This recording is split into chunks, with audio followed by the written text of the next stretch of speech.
I've stopped watching RedPill content. Before I tell you why, I want to do a little bit of history. 6 years ago, I had the realization that everything I was told how my life would go wasn't true. I could have accepted this and moved on and become stronger from it, but I didn't.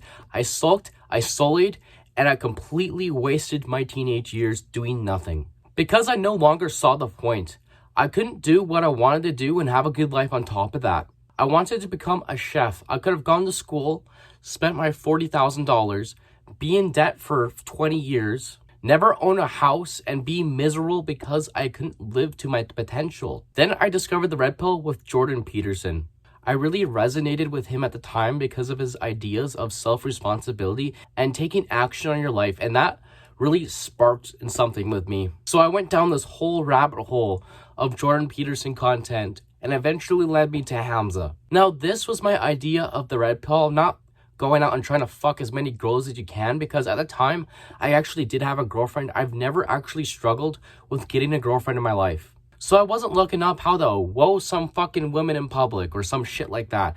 I was just learning how to clean my fucking room and get everything I wanted done and to feel happy and self-fulfilled. And that's what I truly wanted. Back then in my late teenage years as a very insecure boy, this was able to resonate with me a lot better than most content out there. And I was so in tune with it. And I was actually able to get back on track and unleash the power that was inside me for once in my life. From being a 17-year-old unmotivated stoner to someone who's going to school, has his own place, and works.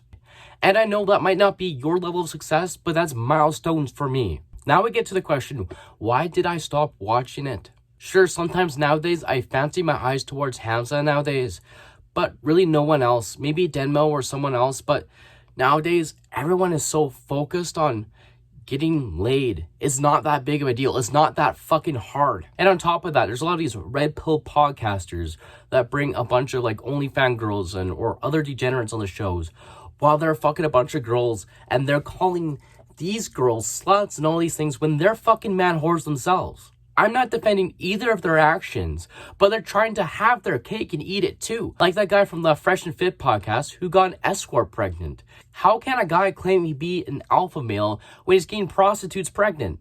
And then there's Hamza, which I really enjoy a lot of his messages. I think he's a good person. However, if you know this guy and watched his content recently, you know he made a big mistake recently. There's videos about him all over the internet that are blowing up right now saying that he's a hypocrite for saying you need to be a father and be traditional when he left that to go party more. Which I'm actually going to say that he's 26. He's a really fucking young guy. Like, he's only like 5 years older than me. Of course, he's going to get scared when it actually comes towards the thing he wants the most. And ultimately, from a business standpoint, it makes sense because he's able to tell more stories of living out in the real world. I'm sorry that most of his audience are not going to be thinking about the next step of taking kids. They're going to be thinking about actually getting a girlfriend and to stop touching their fucking meat to animate girls. That's what they're thinking of. So it's really smart for him to actually leave that behind. However, it still makes him a hypocrite, and he should be open about that. But overall, most red pill content I see is just hating on women because they can't get laid. They're like, oh, look at this degenerate person who left me. Well, of course they left you. They're degenerate. And there's a bunch of these channels talking about the shortcomings of men with women, right? But it's always talking about women. They're not actually like hating on women. Really, it's like in the background of it because that's all the content they make. And in the comments, you just see like, oh, I don't trust modern women anymore, blah, blah, blah, blah.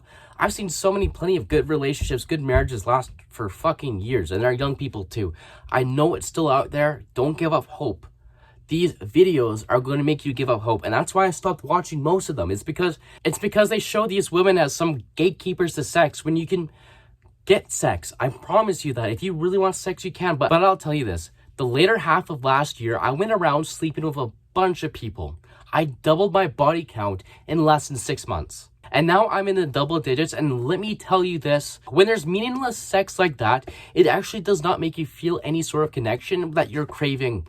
In fact, if you crave this and you lose your virginity, you actually might just fucking cry because of how pointless it is. And I understand the problems that these channels are talking about are real problems for men, but they don't promote any solutions for them. They just talk about the problems on and on and on, and talk about living with the problem, exploiting men's loneliness. I promise you, these guys wouldn't make any videos about this if they didn't get views. They're fucking grifters. I'm sorry, today I don't have any actionable steps or anything for you to take from this, other than why red pill content creators shouldn't really be watched. You can live your life right now and live stronger and harder each day. I'm trying to break through and make new self-improvement content that talks about the problems and solves the problems without condemning anyone. Because in reality, it's not any one person's fault why society is the way it is now. It is governments, lobbyists, and corporations. Do you really believe that blonde girl who rejected you at the bar is really the cause for the downfall of the Western society? No, it's fucking the government and corporations. But I'm not going to talk about politics. I'm never going to talk about politics. I'm only going to tell you what you can do right now. And right now, what you can do, if you're watching self-improvement content, you can cut down to only 3 YouTubers that have the most positive impact on your life. Because you are only the average of the sources of your information. That comes to the end of this video today. If you enjoyed this content, please give me a subscription today. I would really appreciate it. It would really help me out. Give me a like and a comment. And remember to love yourself so you can save yourself.